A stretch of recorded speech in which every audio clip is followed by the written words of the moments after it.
얼마 전에 여러분 잘 알고 있는 것처럼 그 황저우 아시안 게임이 끝이 났지 않습니까? 각 나라마다 이 국가대표를 뽑아가지고 그런 이제 세계적인 대회에 내보내는데, 한 나라의 국가대표가 되는 게 쉬운 일일까? 한 나라를 대표해서 한 경기에 참여한다는 것은 어려운 일입니다. 치열한 자기와의 싸움, 끊임없는 노력, 그런 열정이 없으면요, 좋은 성적을 내는 것도, 그리고 국가대표로 그 아시안 게임이나 그 올림픽에 참가해서 메달을 받는 것도 불가능한 일입니다. 제가 중학교, 고등학교 다니던 시절에 1년 365일 사실 학생들은 학교 가기 싫잖아요. 학교 가기를 좋아하네. 건이 엄청 끄덕끄덕거리는데 저도 중고등학교 시절 학교가 너무 가기 싫더라고요. 특별히 1년 365일 중에 아주 학교 가기 싫은 날이 있습니다. 그때가 언제냐면요, 중간고사, 기말고사 성적표를 받는 날이에요. 제가 학교를 다닐 때만 해도 이 체벌이 있었는데, 아니 남자 선생님, 여자 선생님 가리지 않고 다들 몽둥이 하나씩 들고 다니는 겁니다. 성적표가 나오면은 성적 떨어졌다고 손바닥 맞기도 하고 종아리 맞기도 하고, 심지어는 이 허벅지 얼마나 아픕니까? 그 허벅지도 맞았는데 얼마나 아프든지. 여러분, 캐나다, 야, 참 좋은 나라지, 그렇죠? 생각해보면 지금 우리 중고등부 학생이 앞에 앉아 있는데 보면 너무 부러운 것 같아요. 뭐 체벌이 있습니까? 시험에 대한 스트레스가 있습니까? 예? 너무 부럽지 않습니까? 여러분, 다들 학교 다니면서 성적 잘 받고 싶습니다. 그리고 좋은 대학 가고 싶죠. 졸업 이후에 뭐 엄청난 큰 기업, 글로벌 기업 같은데 억대 연봉을 받으면서 취직해서 남들처럼 집도 사고 차도 사고 결혼도 하고, 여러분 그렇게 원하는 삶을 다들 살기를 원합니다. 그런데 우리가 진지하게 한번 생각해 봐야 될 문제가 있습니다. 그게 뭐냐면, 원하고 바라는 것, 분명히 원하는 것이 있고 바라는 것은 있는데 왜 그것을 이루지 못할까? 그 이유가 무엇일까라는 거예요. 원하는 것은 있는데, 바라는 것은 있는데 왜 그것을 이루지 못하느냐? 물론 다양한 이유들이 있겠지만은 그 이유들 가운데 한 3가지 공통적인 이유를 뽑을 수 있습니다. 그 첫 번째 이유는 원하는 것이 충분히 명확하지 않다라는 거예요. 원하는 게 있다. 좋은 대학 가고 싶죠. 돈 많이 벌고 싶고 잘 살고 싶고 사람들한테 칭찬받고 싶습니다. 근데 이 원함이라는 것이 충분히 명확하지 않으면 이루어지지 않는다는 겁니다.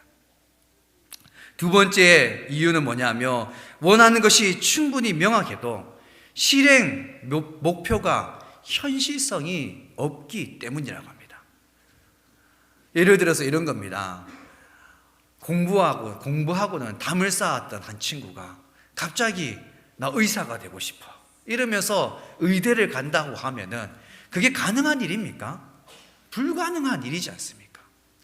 원하는 목표가 분명한데 그것이 실현 가능한 목표가 아니라면은 오히려 우리는 어떻게 되어지냐면요, 내 자신에게 실망하고 낙담하게 되는 거예요. 세 번째, 우리가 원하고 바라는 것을 이루지 못하는 그 이유가 어떤 일을 지속하기 위한 시스템이 없기 때문이라고 합니다. 내가 원하는 것이 분명하고 그 원하는 것을 이루기 위해서 단계별로 실현 목표도 아주 분명하게 차근차근 잘 세워서 계획을 세웠다 할지라도, 정말 흠잡을 데 없이 완벽한 계획이라 할지라도 주기적으로 리마인드 해줄 수 있는 주기적 리마인드 시스템이 없다라면 그 계획을 지속하는 것이 불가능하다라는 거예요. 여러분, 그래서 사람들이 이야기합니다. 작심삼일 이야기가 그냥 나온 이야기가 아니라는 거예요. 정말 많은 일들, 여러분 올 한 해도 여러분 돌아보시기 바랍니다. 작심하고 3일 만에 끝내버린 일들이 얼마나 많은지. 단적인 예로 저도 똑같습니다.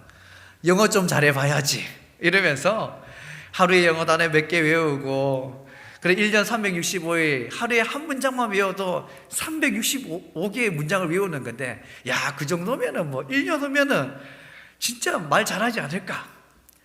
그렇게 목표를 세우지만 하다가 보면은 어느새 세운 목표는 사라져 버리고 잊어버린다라는 거예요. 올해 꼭 성경 일독을 해야지, 그래 꼭 이 성경 일독을 성공해야지라고 시작했는데 이미 출애굽기 어딘가 그 광야에서 방향을 잃어버린 그런 성도들도 분명히 여기 있을 겁니다. 여러분, 세상에 그냥 얻어지는 것은 없습니다. 그냥 얻어지는 게 아무것도 없다는 거예요. 영적인 세상은 다를까? 여러분, 영적인 세상은 다를까요? 영적인 세상도 그냥 얻어지는 것은 없습니다. 오늘 말씀, 이 누가복음 7장의 말씀 보면요, 어떻게 보면은 이방인이지만 국가 대표급 믿음을 가진 백부장의 모습을 보게 되어집니다. 오늘 말씀을 그 신앙생활을 오래, 교회를 오래 다니셨던 분들은 수없이 들었던 말씀일 거예요. 예수님께서 이제 막 가버나움에 막 도착했을 그때의 일입니다. 여러분, 가버나움 지역의 장로들이 예수님께 막 찾아와가지고 부탁하는 거예요.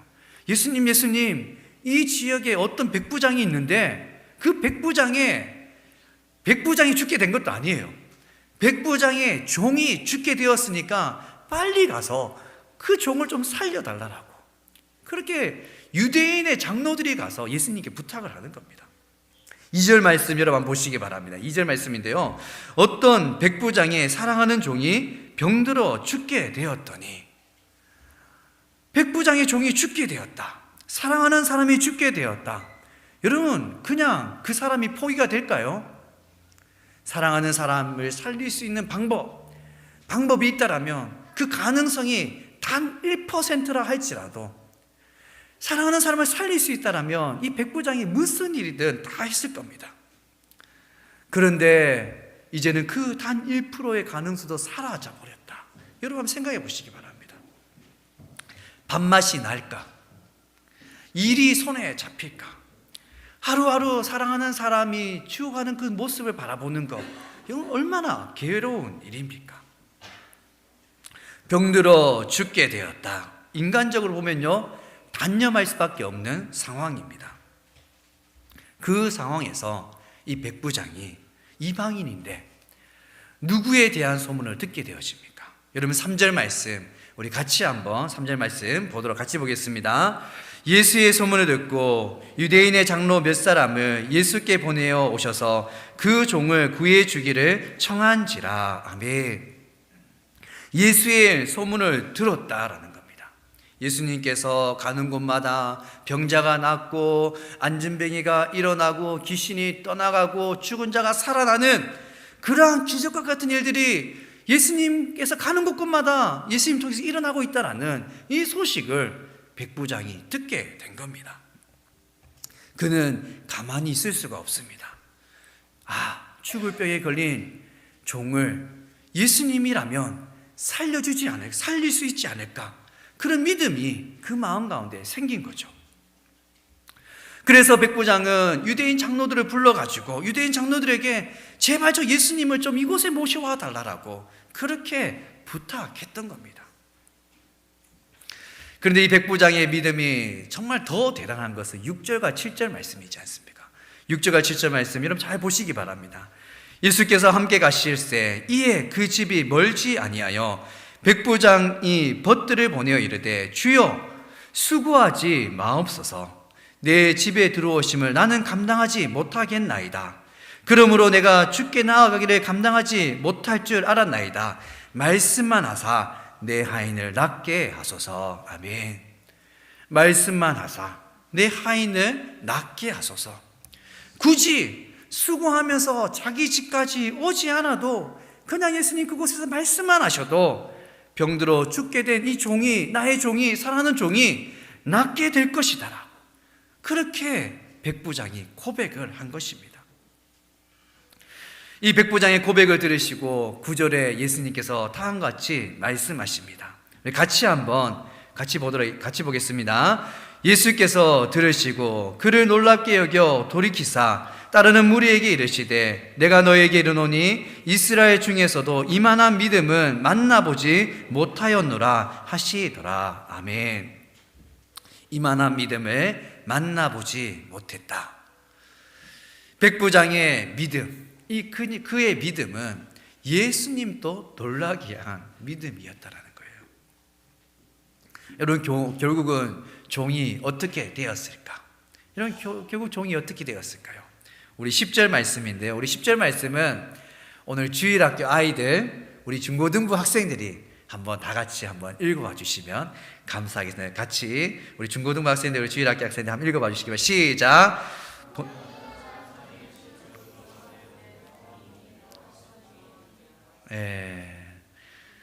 다들 아침을 안 먹고 왔는가 봐요.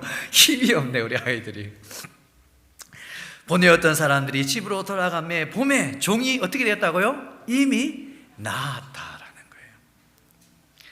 예수님의 세한 소문을 듣고 예수님이라면 종을 살릴 수 있지 않을까, 그 소망이 믿음으로 변하고 결국 죽어가던 종이 낫게 되어졌던 겁니다. 여러분, 대단한 일이지 않습니까? 그런데 이 대단한 일이 우연히 일어난 일이 아니라는 겁니다. 예수님께서 말씀하십니다. 이스라엘 중에 이만한 믿음을 만나보지 못하였다라는 거예요. 병들어 죽게 된 종이 나음을 받은 것은 그냥 우연히 일어난 사건이 아니라 바로 믿음의 역사였다라고 예수님께서 분명하게 말씀하고 있지 않습니까? 사랑하는 성도 여러분, 우리의 삶에도, 우리의 가정에도, 우리의 자녀들의 그 인생에도 이러한 믿음의 역사가 나타나기를 간절히 바랍니다. 이러한 믿음의 역사가 우리 삶 가운데 나타난다. 그렇게 우리의 삶 가운데 이런 믿음의 역사가 나타나게 하기 위해서 우리가 기억해야 될 것이 두 가지가 있습니다. 그 첫 번째가 뭐냐면요, 예수님은 능히 죽을 병조차 고칠 수 있는 능력을 가진 분이시라는 거예요. 예수님이 어떤 분이냐는 거예요. 우리가 믿는 예수님, 우리가 오늘 예배하는 그 하나님은 전능하신 하나님이심을 여러분 믿으시기 바랍니다. 여러분, 질병뿐만 아니라 예수님, 우리가 살아가면서 겪게 되어지는 그 수많은 문제들, 그 문제들도 해결할 수 있는 능력을 가지신 분이라는 거예요. 여러분, 예를 들어 볼까요? 우리 인생에서 가장 큰 문제가 있다라면 죽음의 문제이지 않습니까? 죽음의 문제. 여러분, 우리 죽음의 문제를 누가 해결하셨습니까? 예수님께서 십자가에 달리셔서 우리 죽음의 문제를 해결하셨지 않습니까? 두 번째 우리가 기억해야 될 것은 그 무한한 예수님의 능력이 우리의 믿음을 통해서 우리의 삶의 현장에, 우리의 가정에, 이 땅에 하나님의 역사로 나타난다라는 거예요. 물론 전능하신 하나님께서 오늘도 온 천지 만물을 그의 기쁘신 뜻을 따라서 이 땅을 다스리시고 운행하십니다. 하지만 각자의 삶 가운데, 개개인의 삶 가운데 하나님은 언제 역사하시냐면요, 바로 우리의 믿음을 통해서 우리의 삶 가운데 역사하신다라는 겁니다. 그래서 우리의 삶 가운데 일어나는 그 믿음의 역사는요, 우연히 일어난 일들이 아니라는 거예요. 이 말씀의 제목을 여러분 한번 따라해 보시기 바랍니다. 믿음으로 살지 않으면 사는 대로 믿게 된다. 여러분, 믿음으로 살고 있습니까? 사는 대로, 흘러가는 대로 그냥 믿고 있습니까? 말씀 속에 백부장은 비록 이방인이었지만 믿음의 말을 하고 믿음의 행동을 했더니 그의 삶에 믿음의 역사가 나타났다라는 겁니다. 반대로 믿음으로 살지 않으면 어떻게 될까? 믿음으로 살지 않으면요, 사는 대로 그냥 받아들이고 보이는 대로 믿게 되는 겁니다. 사는 대로 믿게 되니 하나님은 더 이상 보이지 않습니다. 이 세상을 움직이는 것은 이 세상의 권력자들 같고, 이 땅에 그 움직이는 모습을 보면 결국 돈에 따라 가지고 그 흐름이 바뀌어지는 것 같이 보입니다. 하나님이 보이지 않으니 하나님만 섬기고 따라야 될 하나님 백성들이 결국 이방신들을 쫓아가게 되어버리는 거죠. 이런 이스라엘 백성들의 모습을 보시면서 안타까워하신 그 하나님께서 이사야 선지자를 통해서 하나님께서 이런 말씀하십니다. 이사야 59장 1절 말씀인데요, 여러분 같이 보겠습니다. 여호와의 손이 짧아 구원하지 못하심도 아니요 귀가 둔하여 듣지 못하심도 아니니라. 아멘. 하나님 뭐라고 말씀하십니까? 내가 손이 짧아서 너희를 구원하지 못함도 아니고 내 귀가 둔해서 너희의 그 음성을, 너희의 기도를 듣지 못함도 아니다라는 거예요. 이스라엘 역사를 가만히 보면 결국 하나님에게 구원할 수 있는 능력이 없어서 이스라엘 백성들이 망한 것이 아니라는 거예요. 그들이 하나님을 버렸기 때문에, 그들이 믿음으로 살지 않았기 때문에 사는 대로 믿고 이방신들을 쫓아가다가 보니 결국 망하고 말았던 겁니다. 사랑하는 성도 여러분, 그래서 우리는 오늘도 믿음으로 살아야 합니다. 예수 그리스도를 믿는 그 믿음으로 우리는 전능하신 하나님을 붙들어야 되는 거예요. 어떤 상황 가운데서도 믿음으로 하나님 아버지 앞에 기도하는 저와 여러분들이 되기를 간절히 바랍니다. 그래서 가만히 생각해 보면 하나님은 우리의 그 상황과 상관없이 전능하신 하나님이십니다. 결국 문제는 우리에게 있다라는 거예요. 우리의 문제가 뭘까? 결국 우리의 숙제는 우리의 믿음을 성숙시켜 가는 것이, 우리의 믿음을 성장시켜 가는 것이, 정말 믿음 하나만으로 정말 금메달 받을 수 있는 그러한 믿음을 가지는 것이 우리에게 남겨진 숙제라는 겁니다. 어떻게 하면 우리의 믿음을 성장시킬 수 있을까? 여러분 궁금하잖아요. 어떻게 하면 우리 믿음을 성장시킬 수 있을까? 여러분 1절 말씀을 여러분 같이 한번 보시기 바랍니다. 1절 말씀 같이 보겠습니다.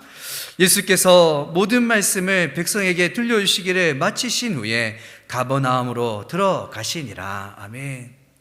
예수님께서 이 땅에 오셔서 3년 6개월의 공생애를 사는 동안에 어떤 일, 어떤 사역에 집중하셨습니까?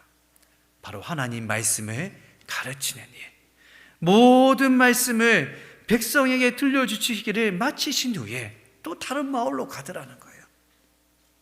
바로 이 마을 저 마을, 이 사람 저 사람 이렇게 따라오는 그 많은 무리들을 향해서 하나님 말씀, 모든 말씀, 그 천국 복음을 전하셨던 겁니다. 왜냐하면 믿음이라는 것은요, 들음에서 나기 때문이라는 거예요. 상황을 보면 결국 우리는 늘 한계 앞에 서게 되어집니다. 넘어서려고 노력해보지만 내가 가진 그 한계를 뛰어넘는 것이 쉽지가 않습니다. 결국 내 인생의 한계 앞에 우리는 절망할 수밖에 없는 인생이라는 거예요. 병들어 죽게 된 종을 바라보는 그 백부장의 모습, 인생, 사람이 가진 힘으로 할 수 없는 그 일에 다 부딪힌 거죠. 그런데 그는 예수님에 대한 소문을 듣게 된 것입니다. 그리고 예수님이라면 분명 저 죽어가는 종을 살릴 수 있을 것이야 라는 믿음을 가지게 된 것입니다. 여러분 한번 따라해 보시기 바랍니다. 믿음은 들음에서 난다.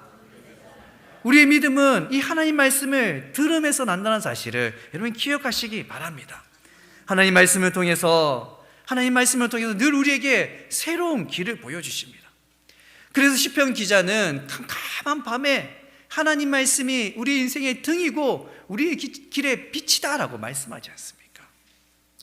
우리 인생의 빛과 같은 그 한 줄기 빛과 같은 하나님 말씀이 우리 가운데 비추면요, 캄캄해서 보이지 않던, 방향을 몰라서 어디로 가야 될지 모르던 우리 인생에 새로운 길이 보이는 거죠. 그 새로운 길이 보이면요, 새로운 소망을 품게 되는 겁니다. 믿음으로 다시 도전할 수 있는 힘은 결국 말씀을 통해서 온다는 사실을 여러분 믿으시기 바랍니다. 그래서 우리는 하나님 말씀을 늘 가까이 해야 되는 거예요. 하나님 말씀 없이는 살아갈 수 없는 거죠. 2000년 전에 예수님께서 말씀이 육신이 되어서 백부자에게 찾아가셨던 것처럼 2023년을 살아가는 우리에게 예수님께서 우리에게 어떻게 찾아오실까? 오늘 이 예배하는 가운데 말씀을 통해서 예수님께서 우리의 심령에 찾아오고 계심을 여러분 믿으시기 바랍니다. 1517년 10월 31일 여러분 어떤 일이 있었습니까? 마르틴 루터가 비텐베르그 그 교회에 95개 반박문, 그 반박문을 그 교회에 붙이고 마르틴 루터로 시작하여서 종교 개혁이 일어났지 않습니까?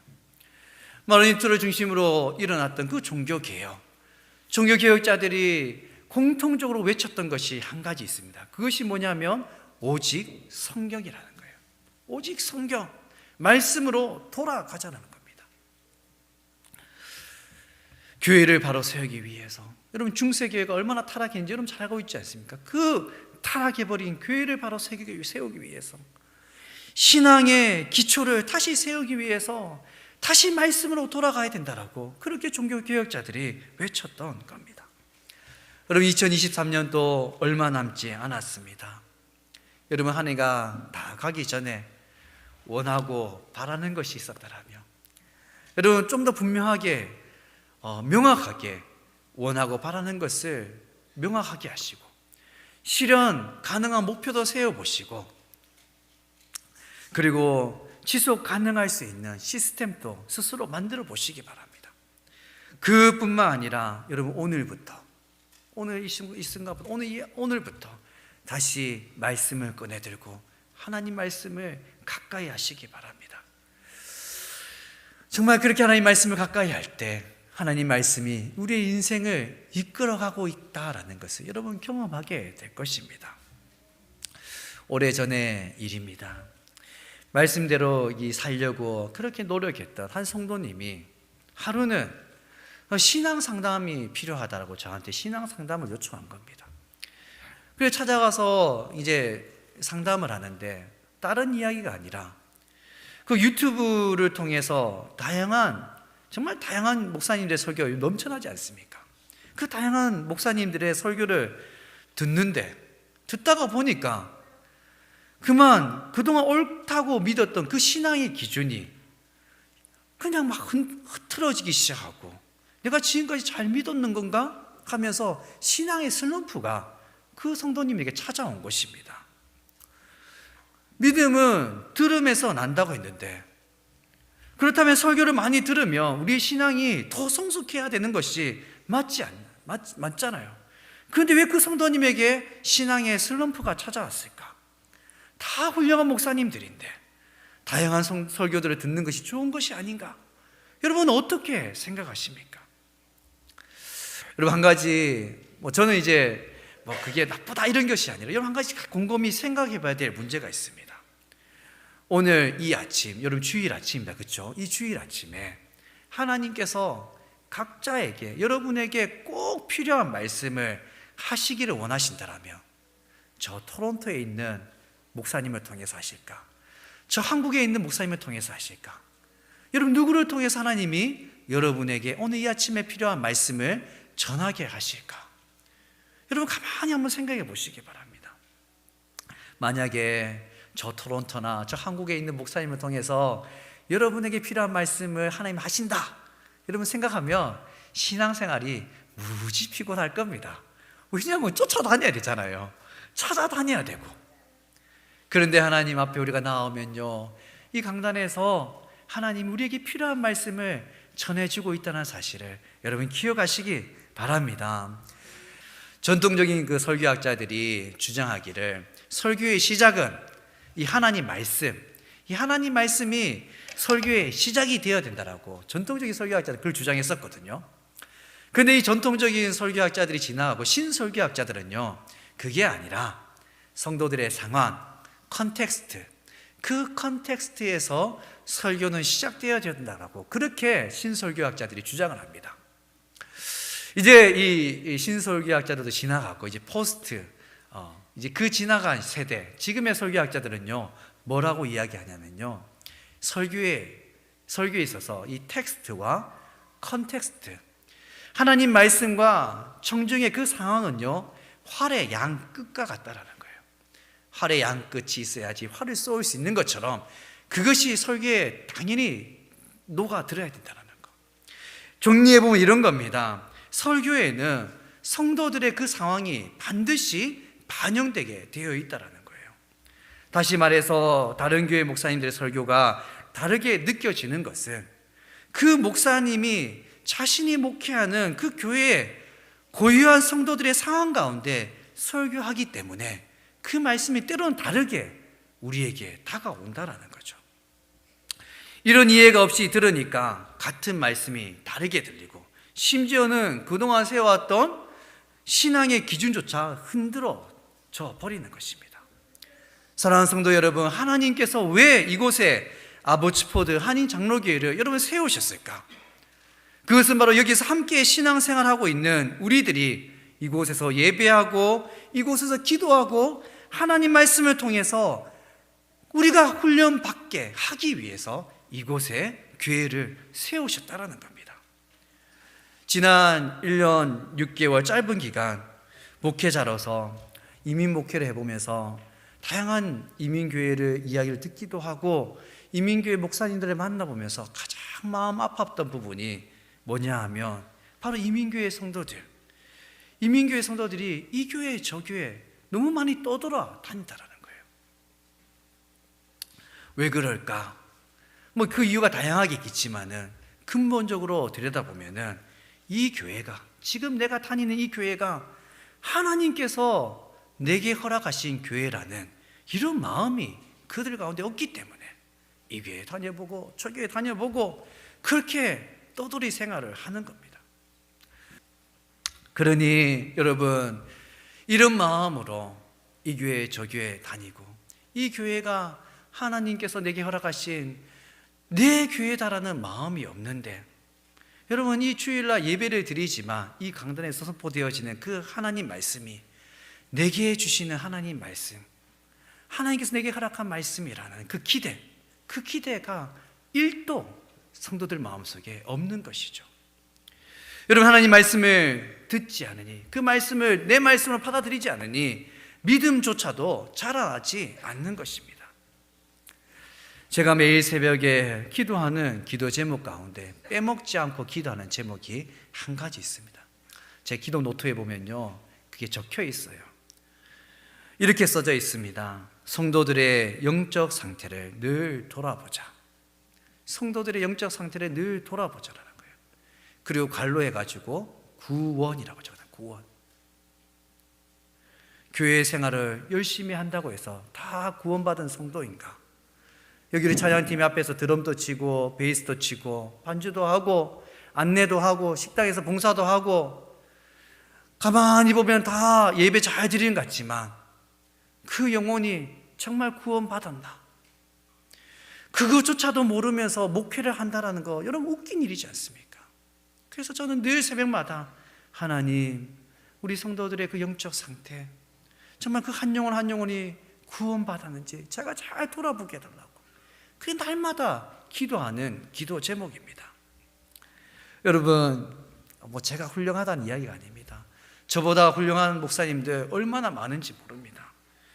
그들 가운데 정말 탁월한 설교자들 있습니다. 얼마나 많은지 모르죠. 그런 특별히 설교의 달란트를 가진 목사님들 보면요, 너무 부러운 마음도 듭니다. 정말 훌륭한 목사님들이지만 여러분, 그 목사님들이 여러분들의 영혼을 위해서 기도할까요? 여러분이 존재를 알까요? 그 훌륭한 목사님도 여러분들의 영혼을 위해서는 기도하지 않는다라는 것. 히브리서 13장 17절 말씀 여러분 한번 보시기 바랍니다. 우리 같이 한번 같이 보겠습니다. 너희를 인도하는 자들에게 순종하고 복종하라. 그들은 너희 영혼을 위하여 경성하기를 자신들이 청산할 짝인 것 같이 하느니라. 아멘. 이런 무슨 말입니까? 이 사람 저 사람 따라다닐 것이 아니라 지금 너희를 인도하는 자에게 순종하고 복종하라는 말씀입니다. 물론 전하는 것은 설교자의 몫이죠. 순종하는 것은 여러분들의 몫입니다. 오늘 말씀의 핵심, 이런 백부장처럼 믿음으로 하나님께 구하는 삶을 살라라는 것이 오늘 말씀의 핵심입니다. 그래야지 믿음의 역사가 여러분의 삶 가운데 나타나기 때문이라는 거예요. 사랑하는 성도 여러분, 언제 기도해야 될까요? 바로 지금이 기도해야 될 때입니다. 믿음으로 순종하면, 그리고 기도하면 전능하신 하나님의 능력을 경험하게 될 줄 믿으시기 바랍니다. 여러분, 믿음 없는 한 남자를 만나 결혼해서 온 가족을 구원하기까지 눈물로 기도했던 한 권사님의 그 이야기를 제가 오래전에 들은 적이 있습니다. 그 권사님은 어떻게 기도하냐면요, 어떤 기도 제목이 딱 생기잖아요. 남편을 위해서, 자녀를 위해서 기도 제목이 딱 생기면 기도하기 시작하면요, 기도하기 시작하는 그날에 남편에게, 아이들에게 엄마가 이 기도하기를 시작했다라고, 너를 위해서 이렇게 기도하고 있다라고 기도하기 시작한 날부터 선포를 했다고 합니다. 그렇게 5년이 지나고 10년이 지나고 20년이 지나고 30년이 지나 남편과 아이도 영혼들 다 구원했죠. 그 아이들 영혼들 다 구원하면서 결국 이 남편과 아이들이 깨닫게 된 것이 있는데, 그것이 무엇이냐면요, 엄마가 기도하면, 아내가 기도하면 하나님이 반드시 들어준다라는 거예요. 하나님 반드시 응답한다라는 겁니다. 기도를 시작하면서 믿지 않는 남편에게 그 기도 제목을 나눈다, 이게 쉬운 일이 아니라는 거예요. 정말 믿음이 없으면 할 수 없는 일이라는 겁니다. 믿음 없는 사람들이 보기에는 마치 허풍센 사람처럼 보일 수도 있습니다. 그러나 믿음의 눈으로 보면 기도하면 반드시 하나님께서 응답해 주신다는 경험, 그 경험이 지금까지 있었기 때문에 믿음으로 선포할 수 있었던 겁니다. 사랑하는 성도 여러분, 영적 세계의 금메달, 그 믿음의 금메달, 그것은 그냥 얻어지는 것이 아닙니다. 믿음으로 기도하는 가운데 우리의 믿음이 더 깊어지고 더 깊어져서 믿음의 역사를 만들어갈 수 있는 저와 여러분들이 되기를 간절히 바랍니다.